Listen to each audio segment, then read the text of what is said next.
guys, perkenalkan nama saya Hairul Tamimi. Saya pernah bersekolah di SMA Negeri 1 Simpang Kiri dan saat ini saya berkuliah di Universitas Sari Mutiara Indonesia dengan NIM 180416011 jurusan Sistem Informasi semester 4. Baik, di sini saya akan menjelaskan soal tentang etika profesi. Dan soal yang pertama adalah jelaskan dampak positif dan negatif teknologi komputer. Yang kedua, jelaskan manfaat kompetensi bidang TI. Yang ketiga, jelaskan standar kompetensi di bidang TI. Yang keempat, jelaskan klasifikasi pekerjaan bidang TI. Kelima, jelaskan cara meningkatkan kompetensi di bidang TI. Yang keenam, jelaskan manfaat sertifikasi di bidang TI. Dan yang ketujuh, jelaskan jenis-jenis sertifikasi di bidang TI. Baik, saya akan menjawab soal nomor 1. Jelaskan dampak positif dan negatif teknologi komputer. Dampak positif teknologi saat ini diantaranya dapat mencari dan memperoleh informasi dengan mudah dan cepat. Semakin cepat dalam hal berkomunikasi, mencari informasi, bepergian, dan lain-lain. Dapat menghemat waktu, efisien, dan efektif. Sarana mendapat hiburan dengan mudah.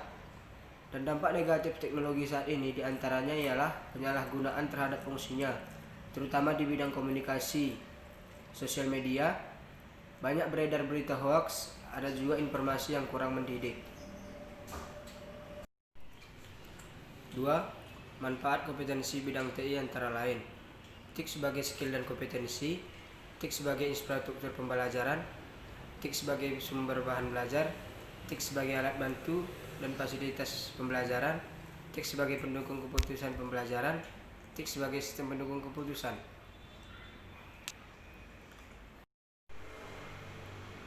Ketiga, jelaskan standar kompetensi di bidang TI. Perbedaan pendidikan dan bidang yang digeluti membutuhkan adanya sistem standarisasi.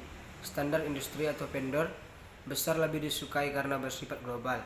Seringkali sertifikat ini lebih disukai oleh perusahaan dibandingkan ijazah dari perguruan tinggi atau lembaga pendidikan yang tidak terkenal. Untuk mendapatkan sertifikat dari vendor, seperti misalnya Microsoft atau Cisco. Keempat, jelaskan klasifikasi pekerjaan bidang TI. 4 kelompok. Yang pertama, pada bidang software terbagi menjadi sistem analis, programmer, web designer, dan web programmer. Kedua, pada bidang hardware meliputi technical engineer, networking engineer, dan lain-lain. Tiga, pada operasional sistem informasi meliputi EDP, operator, sistem ADM, dan lain-lain. Empat, pada bidang pengembangan bisnis teknologi informasi.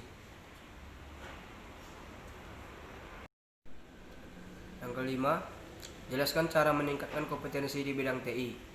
Untuk meningkatkan kompetensi guru di bidang TI tersebut, pemerintah sebaiknya memberikan pelatihan khusus di bidang IT kepada guru secara berkala dan berkelanjutan.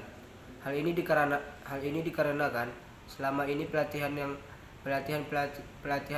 yang difasilitasi oleh Kemendikbud kebanyakan hanya berhubungan dengan keterampilan pengelolaan kelas. Namun, jika pemerintah belum sanggup untuk mengadakan pelatihan semacam ini, sekolah dapat mengambil inisiatif dengan memberdayakan guru TIK di sekolah tersebut untuk mendapatkan pelatihan kepada semua guru yang mengajar. Yang keenam, jelaskan manfaat sertifikasi di bidang TI. Manfaat sertifikasi profesional IT.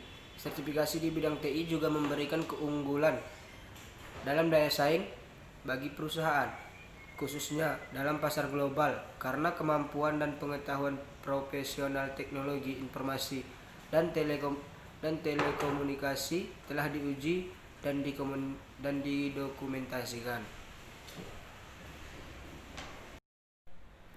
Dan yang ketujuh, jelaskan jenis-jenis sertifikasi di bidang TI.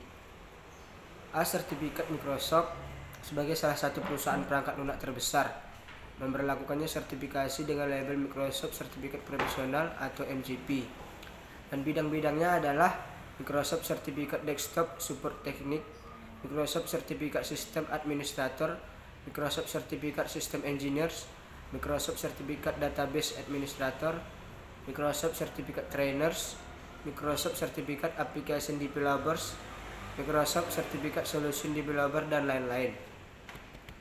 Sertifikat Oracle sebagai salah satu perusahaan pengembangan database terkemuka di dunia, yaitu ada 3 jenis: OCA, Oracle Certificate Associate; OCP, Oracle Certificate Professional; OCM, Oracle Certificate Master.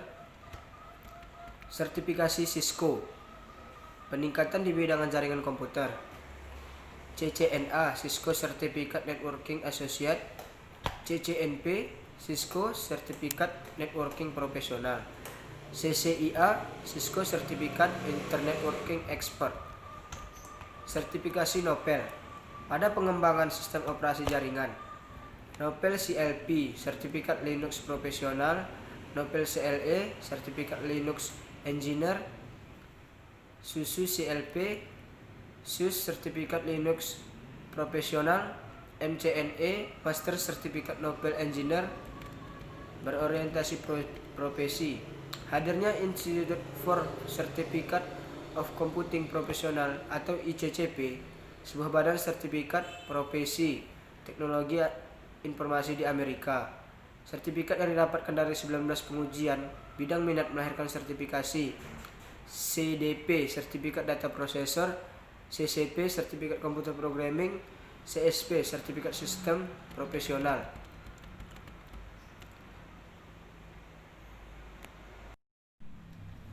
Baik, cukup sekian penjelasan dari saya. Terima kasih. Assalamualaikum warahmatullahi wabarakatuh.